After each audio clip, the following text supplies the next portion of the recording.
شعیب علیہ السلام نے کیا کہا؟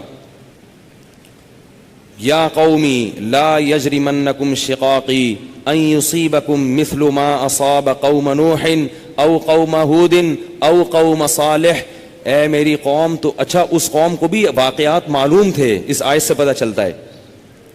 اے میری قوم، ایسا نہ ہو کہ جو عذاب نوح علیہ السلام کی قوم پہ آیا جس کا تمہیں پتہ ہے، یا جو عذاب قوم ہود پر آیا، یا جو عذاب قوم صالح پر آیا، ایسا نہ ہو کہ وہی تم پر بھی آ جائے. اور یہ بھی کہنے لگے وما قوم لوط منکم ببعید، لوط علیہ السلام کی قوم تو بہت قریب ہے تم سے، جا کے دیکھ لو ان کے حالات، وہ تو ابھی ماضی کا قریب کا قصہ ہے. وَيَا قَوْمِ لَا يَجْرِمَنْ وَيَا قَوْمِ اسْتَغْفِرُوا رَبَّكُمْ ثُمَّ تُوبُوا إِلَيْهِ. اے میری قوم اعتراضات چھوڑ دو، استغفروا ربکم، رب سے توبہ استغفار کرو. دیکھو وہ لوگ استغفار کا مطلب سمجھتے تھے، ہم لوگ استغفار کا مطلب نہیں سمجھتے.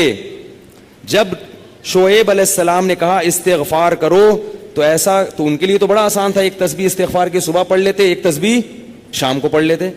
کہتے اتنی سی بات ہے تو ہمیں تو نماز پہ ویسی کوئی اعتراض نہیں، تو استغفار کی ایک تسبیح پہ کیا اعتراض ہوگا.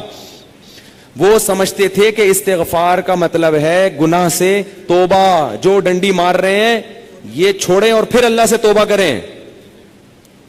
یہ والی توبہ آج کل مارکیٹ سے کیا چل رہی ہے، بہت سی چیزیں مارکیٹ میں شارٹ ہو گئی ہیں. بھائی لوگ چینی کو روتے ہیں، یہ شارٹ ہو گئی، وہ شارٹ ہو گئی، وہ بھائی بہت ساری چیزیں شارٹ ہوئی ہوئی ہیں. تو یہ والی توبہ آج کل مارکیٹ سے کیا چل رہی ہے، شارٹ چل رہی ہے. استغفار استغفر اللہ، ڈرامہ دیکھ کے بھی استغفار ہو رہا ہے، ہائے ہائے کیسا ہو گیا، کیسی ہیروئن ہے، توبہ توبہ، ٹھیک ہے نا کیسا ہیرو ہے، ہائے اتنا گندا گانا، توبہ توبہ استغفر اللہ. تو یہ استغفار چل رہا ہے آج کل. تو استغفار کا مطلب وہ لوگ بولو بھائی سمجھتے. وہ کچھ لوگ بیٹھے ہوئے تھے نا، ایک بس میں جا رہے تھے، سب ایک بس میں جا رہے تھے، ذرا دیندار تھے وہ، تو سب نے تہیہ کیا بھائی اگر کوئی لڑکی خاتون واتون نظر آ گئے نا تو استغفار پڑھنا بھائی، ٹھیک ہے نا، کیا کرنا ہے تاکہ نظریں نیچی کر لیں، توبہ استغفار. تو جیسے ہی ایک نے پڑھا نا استغفار استغفر اللہ، تو سب نے کہا کہاں ہے کہاں ہے کہاں ہے سب نے کیا کہا، وہ لاشعوری طور پر نکل گیا نا کہ چلو استغفار کریں گے لیکن دیکھ تو لیں، بولے بتا یار کہاں ہے کہاں. تو وہ لاشعوری طور پر ہوتا ہے بعض دفعہ. تو شعیب علیہ السلام نے کیا کہا، استغفروا ربکم ثم توبوا الیہ ان ربی قریب مجیب ان ربی رحیم ودود. ایک جگہ فرمایا رحیم بھی ہے اور بہت محبت کرنے والا ہے. ودود محبت کی سپرلیٹو ڈگری ہے، بہت محبت کرے گا تم سے، بہت زیادہ محبت، اتنی محبت کہ اس کے لیے تم نے گناہ چھوڑ دیا بھائی، بہت محبت کرے گا. تو ظاہر ہے اللہ جب محبت کرتا ہے تو ہماری طرح نہیں ہے کہ بہت محبت ہے بس ہے تو بھائی یہ پیسے دو، اتنی محبت ہے تو ٹھیک ہے نا. آپ کو کوئی دوست پریشانی میں آئے آپ کے پاس، بہت پریشان تھا، اس کو پیسوں کی ضرورت تھی، وہ آپ اس سے کہہ رہے یار مجھے تمہیں، آپ کو پتہ نہیں تھا کہ ابھی یہ پیسے بھی مانگ لے گا مجھ سے، کہہ رہے یار مجھے تم سے بہت محبت ہے، ایکچولی میں بتا نہیں سکتا بہت محبت ہے.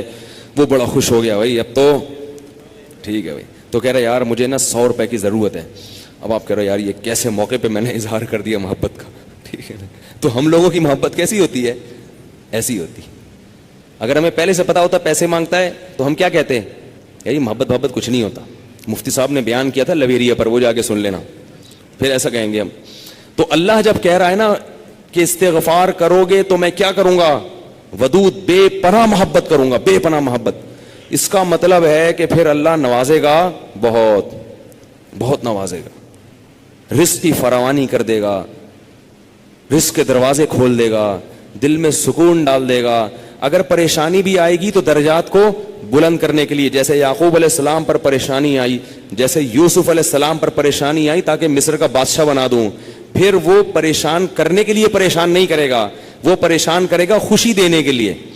آپ حیران ہو کہ خوشی دینے کے لیے بھی کوئی پریشانی ہوتی ہے، ہوتی ہے. حدیث میں آتا ہے کہ ایک بوڑھی عورت نے نبی صلی اللہ علیہ وسلم سے پوچھا کہ کیا بوڑھی عورتیں جنت میں جائیں، کیا میں جنت میں جاؤں گی؟ آپ نے فرمایا نہیں.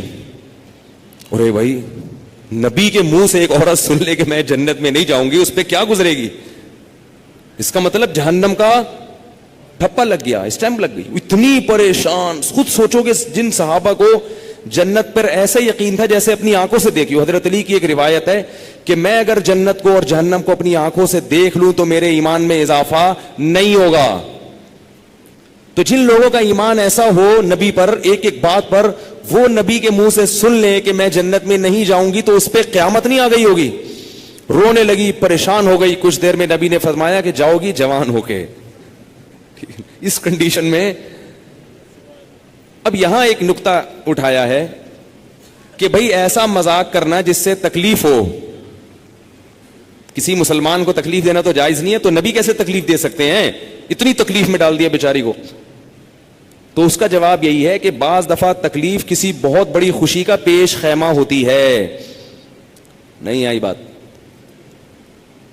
اگر پہلے تکلیف میں نہ ڈالا جاتا تو بعد میں جو اس کو راحت ہوئی ہے نا, وہ راحت نہ ہوتی, وہ خوشی نہ ہوتی. اس خوشی تک پہنچانے کے لیے پہلے تھوڑا سا تنگ کرنا ضروری ہے, ورنہ وہ خوشی نہ ہوتی.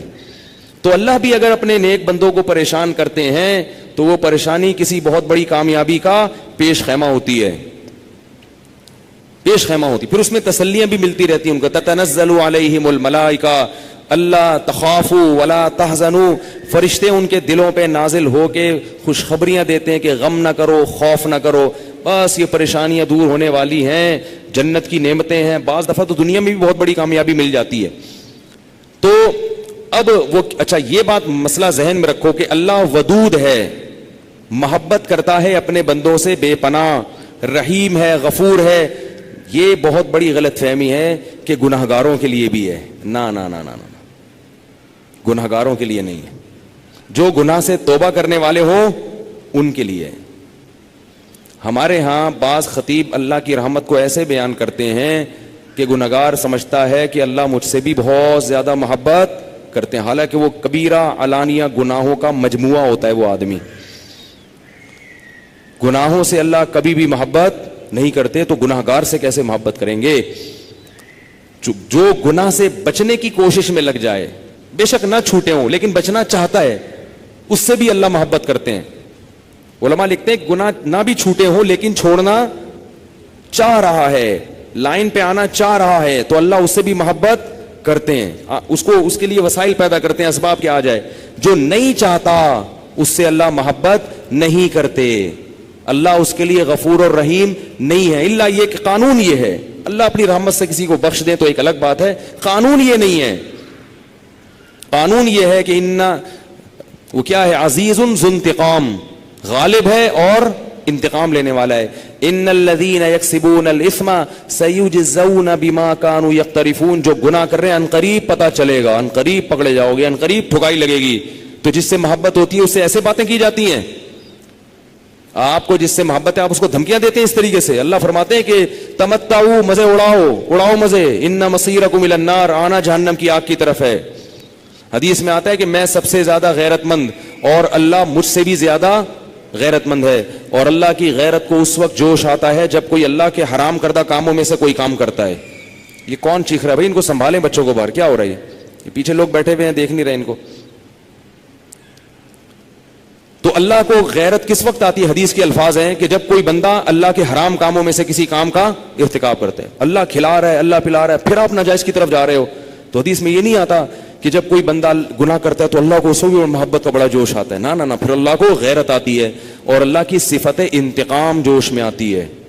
اس لیے بھائی گناہ کرتے ہوئے اللہ سے ڈرا کرو, اللہ کی رحمت کی امیدیں گناہ کرتے ہوئے نہ لگایا کرو. ایسا نہ ہو کرنے کے دوران کوئی چھت گر جائے, زمین پھٹ جائے. بنی اسرائیل نے گناہ کیا تھا نا, ہفتے کے دن اللہ نے منع کیا شکار مت کرو, انہوں نے کر لیا, تو کیا اللہ بڑا غفور رحیم, اللہ نے معاف کر دیا فوراً. رات کو سوئے ہیں تو صبح کیا ہوا ہے, بندر اور سور جیسی شکلیں بنی ہوئی تھی. اللہ ہم سب کو محفوظ رکھے.